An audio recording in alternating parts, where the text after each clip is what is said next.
Ya, Assalamualaikum warahmatullahi wabarakatuh.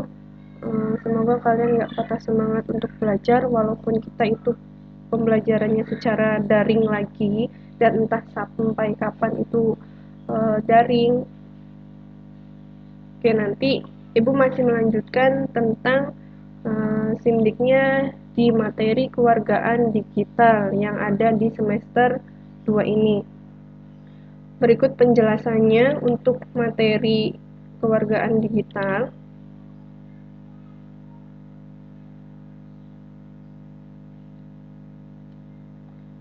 Nah, di sini di kewargaan digital itu mempunyai latar belakang.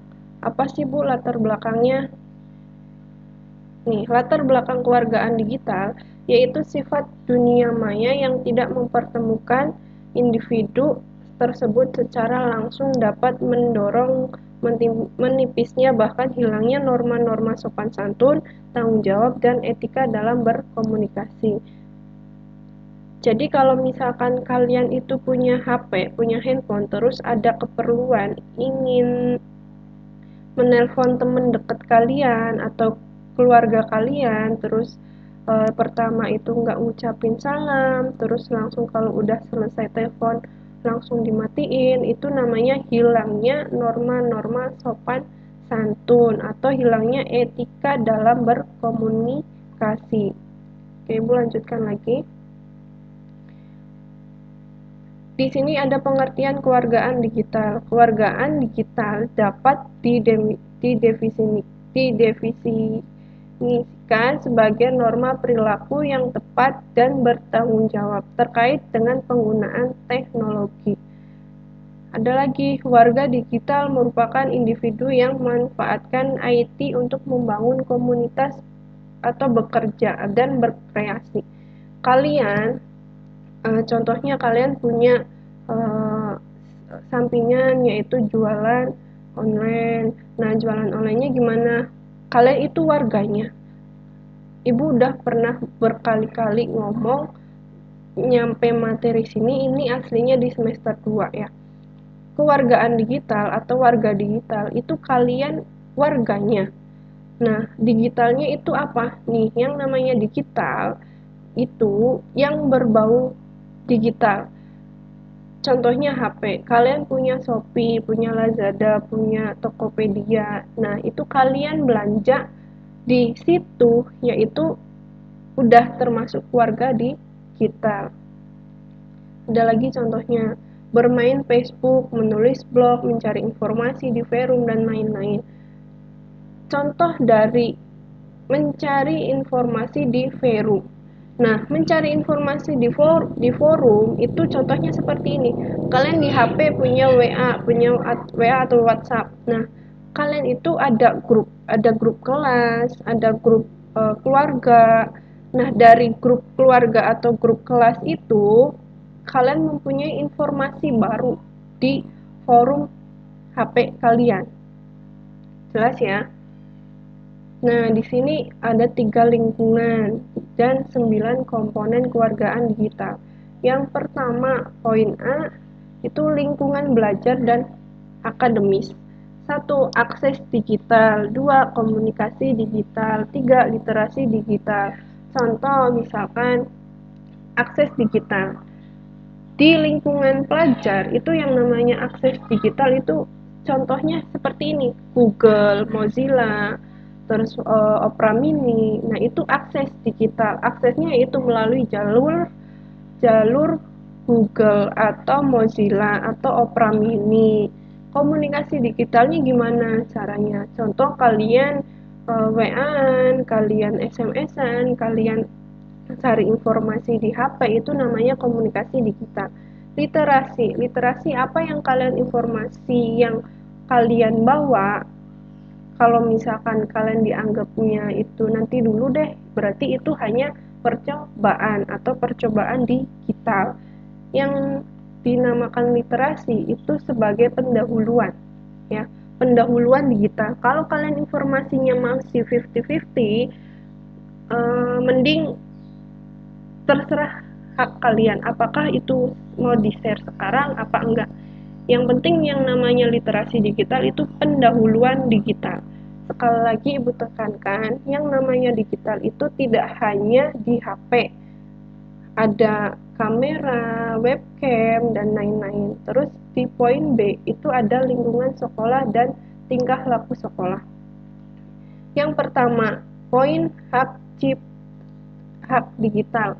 Nah, dari hak digital itu contohnya hak cipta. Kenapa hak cipta? Kita SMK Abu Mansur ini harus menjaga tingkah laku baik sopannya, baik santunnya, baik tanggung jawabnya. Contohnya misalkan sekolah kita itu mempunyai web server. Nah, dari web server ini kita jaga. Kenapa? Jangan sampai di-hack. Kalau misalkan di-hack itu berarti mempunyai hak digital. Hak digitalnya apa? Nanti urusannya kita melalui yang lebih memahami era digital. Etikanya harus dijaga. Maksudnya harus disimpan. Kita mempunyai web server itu penting. Makanya etika dalam web server ini harus benar-benar dijaga. Keamanan digital, contoh keamanan digital gini, kalian punya laptop, terus kalian punya SmartDAV. Nah, SmartDAV ini yang namanya antivirus atau keamanannya namanya SmartDAV atau uh, apa ya, jadi intinya gini, keamanan digital itu mempunyai untuk melindungi hak-hak yang tidak diinginkan. Kalau misalkan HP kalian contoh ada antivirusnya, berarti itu canggih, ada keamanan digitalnya, ada pembersihan data apa segala macam. Nah, itu namanya keamanan digital. Terus di poin C, kehidupan siswa di luar lingkungan sekolah. 1.1 itu hukum digital, 2 transaksi digital, 3 kesehatan digital. Ibu ambil contoh dari poin 2, transaksi digital. Kalau kalian belanja online, itu misalkan contoh kalian di Shopee. Kalian warganya digitalnya itu melalui HP, HP-nya melalui aplikasi Shopee. Kalian ada nih transaksinya, apakah mau bayar di tempat, apakah mau via transfer, apakah mau bayar di Indomaret. Nah, itu namanya transaksi digital. Terus kesehatan digital. Kalau misalkan contoh kalian itu punya kartu KIS atau kartu kesehatan, itu bisa dicek melalui aplikasi BPJS. Nah, BPJS tersebut itu harus mendownload lagi karena digital ini perlu kita adakan. Makanya kita punya HP itu jangan cuman bisa main TikTokan, main Facebookan, tapi kita nggak dimanfaatkan yang benernya gitu loh. Kalau kalian punya BPJS, punya case, itu bisa dicek kesehatan digitalnya itu melalui BPJS digital. Oke, ibu lanjutin lagi ya. Nah, hukum di sini ada hukum siber atau cyber law. Di Indonesia sendiri dapat dikategorikan menjadi 5 aspek besarnya. Yang pertama, aspek hak cipta, aspek merek dagang, aspek fitnah dan pencemaran nama baik, 3 aspek privasi, yang terakhir aspek yurisdiksi dalam ruangan cyber. Jadi yang namanya aspek hak cipta, aspek merek dagang, fitnah, pencemaran nama baik, privasi, yurisdiksi dalam ruangan cyber. Nah, ini mempunyai hukumnya. Kalau kalian curi-curi merek dagang, itu nanti kalian dikenakan hukum. Kalau kalian menyemarkan nama baik teman kalian, itu kalian kena hukum. Privasi, kalau kalian buka privasi teman kalian yang enggak, kalian kena hukum. Yurisdiksi, itu ruangan yang paling besar. Jadi yang namanya yurisdiksi ini hukumnya sangat besar. Oke, lebih disederhanakan lagi seperti ini ya. Nah, di sini ada THING, merupakan akronim dari Is It True, benarkah?